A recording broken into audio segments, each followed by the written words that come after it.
What's going on, guys? No guys here, welcome back to another video. In today's video I'm going to debunk the myth that why strength is not important. One question, I've got some footage in the gameplay and I'm going to go over this. One question I always get asked is why do I always have players that are very weak, and why do I have players that got no strength? And why am I so successful with it? It's because strength doesn't matter.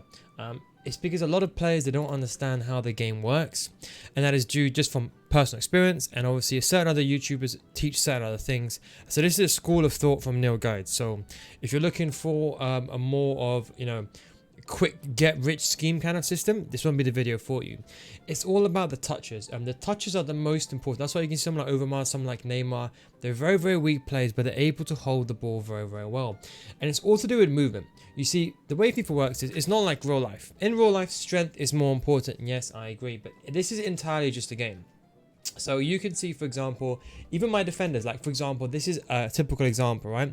Kamara is a very short player, 5'6". Now, in computer science terms, okay, there's someone that's a bigger figure than a small player. Of course, in real life, there's different dependencies, the balance. But in the computer game, yes, you can argue the height of the player and, of course, the strength. Both of them together ultimately depends who will be better on the ball. Yes, aggression is a stat, but it doesn't have the biggest of impact. The reason why Kamara will get the ball here first is because the angle at where the ball is coming from and the way Kamara is facing means that my opponent has to be naturally behind. Now, just based on general football, you cannot make a tackle from behind. And don't forget, this is a computer game. Games don't make mistakes unless they've been coded incorrectly.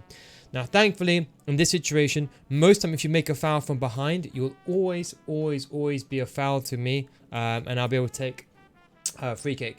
There's no way that guy will get the ball. In maybe 1 in a billion chance, but no one's going to risk doing a foul. And you see, as long as the player runs behind me and I get the ball and I take a touch away. And this is the thing, this is what I keep telling people, which a lot of people don't understand. To get elite, you don't need to learn mechanic abusing. I mean, forget all these other YouTubers. I'm not saying they're wrong, okay? It's definitely a way to, it's definitely a get-rich scheme. But if you understand like how you play the game basically, you don't need an amazing team. You don't need top-tier players. You don't need any skill moves like I play. You don't even have to even cross the ball, abuse anything. You got to keep things simple. And that's why taking the touch away here is the most important thing, because what's happening is my body frame is naturally protecting the ball, and therefore his player model can't run through my body. Can you see that? How his player model is engulfed, and even though it's Aspas, someone who's taller, running faster, high velocity, going towards the ball, he cannot physically barge me off the ball.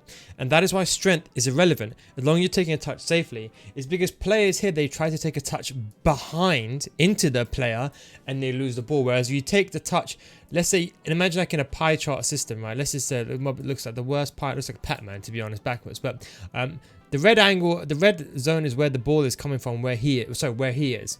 If I take a touch in any of these zones, I'll be safe. Obviously, in between these areas over here, these are, I would say, the orange areas. You see that? They're the kind of the areas where, okay, it's not 100% accurate, but there's a big chance I'll get through. But as long as I take the ball anywhere in this half going forward, I'll be fine. And as you can see, the first time pass gets made. Marquinhos, the same thing. I make a pass now to as you can see, Overmars. Now, this is the thing. A lot of players here, they have this amazing habit of taking the touch towards. Now, I don't understand why, because in real life football, you never take a touch into the space unless it's clear and obvious. Unless there's amazing space where you knock the ball forward, then it's only advisable then. But too many players take a touch into the space this way, and they complain they lose the ball. Well, that's not due to strength. That's because you're putting the ball in your opponent's feet. But you see, when I take a touch away, I'm protecting the ball always. My back is always in line with my opponent. That's a general good rule of thumb.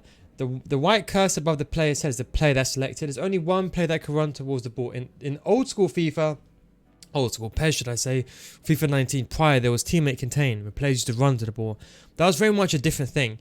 But now only one player can be controlled, par team press. But as long as that player's behind you, he cannot get the ball. And you see, this is the thing. If, for example, someone has the ball, for example, like here, pace will always trump strength here. If there is 2 players going in line and you're a faster player, even if you got 0 strength here, you will still win this battle. Just simply because even though when you have the ball, you're running slow with the ball, you'll get from position A to position B faster. And if you're doing that where the ball is in front of you and your opponent's player model is behind you, you will then get the ball. Because no one talks about player models. Everyone just talks about it like very rigid FIFA. Like, you know, there's a player and that's what you got to do. But there's actual science and statistics to behind this. And that's why you got to play like a computer game. You can't play it like it's real life. And in this situation, yes, in real life, someone can, you know, put their arm around the player, you know, try to put their arm, like for example, the player, my opponent here in real life, would probably Casemiro try to put the arm around Renato Sanchez, try to push him away. But you see, he's behind me. And it doesn't matter if he holds the X button or he holds the A button or whatever kind of pressure he performs, my player model again. And look at the most beautiful thing. I'm not holding L2 or LT. L2, LT is what's called shielding the ball. Now people get alarmed saying, hang on, you don't shield the ball, but you steal the ball. This is the thing.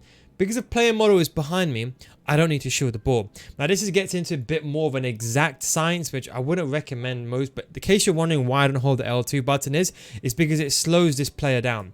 Renato Sanchez starts putting his hands out, it slows him down, and therefore he's got a lower reaction and a lower output speed when he's trying to exit.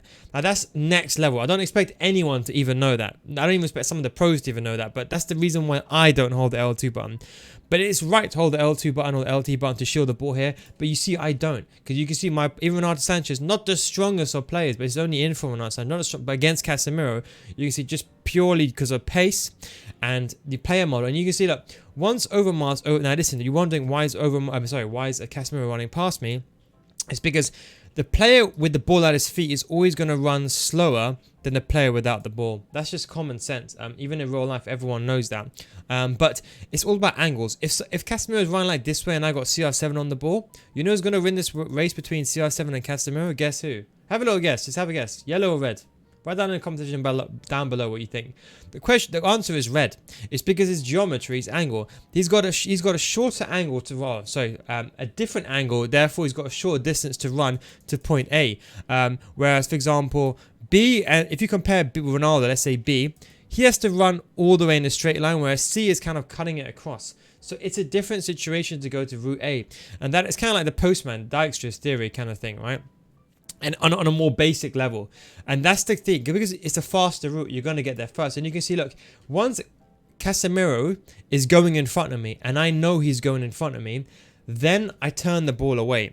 The reason why players lose the ball at this instant is they think they can outpace someone. Now, if someone is an equal distance to you and they got greater strength, or even the same level of pace, or even a bit lower, they will still beat you because with the ball, you're slower. You're dribbling. Even if you're running, you can see how I'm running. So I would still lose the ball here.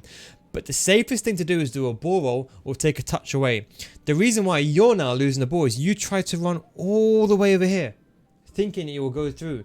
But he will always catch up to you. And that's why I say to you, you have to do the 1-2s. If you're not doing a 1-2, but don't forget, a player going away from you is creating space. So the safest thing will be to turn back and do a 1-2 or pass the ball somewhere else. And you can see even when I get past, so you can see I speed past over here just because I know from experience that if I position my body and he's directly behind me and I exit that way, I know he will still be behind the ball. Again, that's a very high level. I'll just ignore that for now.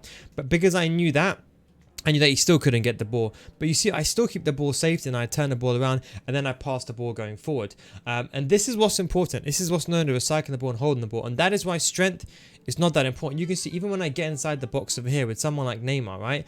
Getting pushed off the ball. Okay, Ronaldo's got pace, but I don't get pushed off the ball. That wasn't because of lack of strength. That's simply because of skill. Look, watch this left stick dribbling, all these phases. Look at that. Left stick dribbling here, away. See that? As you can see, Ramos is much stronger than me, but you see, left stick dribbling away. You see that? Away. And all I'm doing is using my body to protect the ball. I'm not using, he can use strength, he can press tackle button, but all I'm doing is turning the ball away. As long as you turn the ball away with a high agility and balance, you're always going to be there quicker. And that's the thing, I'm not running towards the goal. Look, I'm not running directly forward. I'm running away from him. And that's the key. Back in the old school days, you could run into the space. Now you can't. So left-handed dribbling is used to evade an opponent, not to beat them. But that is why it's so easy to get the ball away. And you can see you got a good tackle there in the end. And that's the most important thing. So yes, strength is important, but it's not as important as you think. Always remember that. Thanks for watching, guys. And if, by the way, if anyone's got an issue, by the way, on how strength is very, very important, of course, let me know down below in the description, and maybe I can try to answer your question. There are some scenarios where it is important. I'm not denying that, but I'm saying why pace above everything is the most important. Thanks for watching, guys. Take it easy, and I'll catch you next time. Peace out.